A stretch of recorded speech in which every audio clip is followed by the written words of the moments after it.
Think your back workouts are building width? Or are you just pulling weight and hoping for the best? Because here's the truth.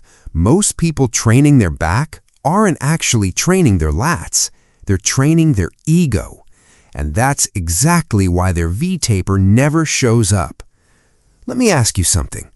When you do a lat pull down or a row, where do you feel it? Your arms? Your shoulders? Maybe your traps? That's the problem. Your lats, the muscles that create that wide wing-like look, are being completely bypassed. And it usually comes down to 3 mistakes.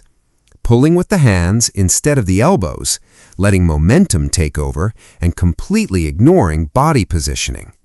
But here's the twist. Fixing this isn't about working harder. It's about moving smarter. Let's start simple. Imagine your arms are just hooks. They're not pulling the weight, your elbows are. So next time you grab a bar, pause. Before you pull, set your shoulders down. Think, put your shoulder blades in your back pockets. Now pull your elbows towards your hips, not straight down. That tiny shift, that's the difference between arm training and lat training. Wrong way, pulling the bar to your chest with your hands, arms dominate. Right way, driving elbows down and back, lats engage. It should feel like your back is closing, not your arms curling. Close your eyes right now and pretend to pull something towards you. Did your hands move first? Now try leading with your elbows instead. Feels different, right? That's your lats waking up. Most people rush their reps, but your lats don't respond to speed. They respond to tension.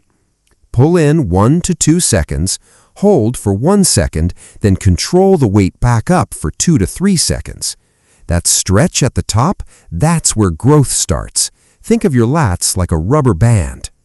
Advanced lifters don't just pull, they connect. They activate the lats before every rep and create true muscle engagement. Here's your challenge. Next time you train back, drop the weight and perform 10 perfect reps. Full control, full stretch, elbow-driven pulls. Because building a V-taper isn't about lifting more, it's about feeling more. Stay consistent, stay focused, and your back will literally start to grow wings.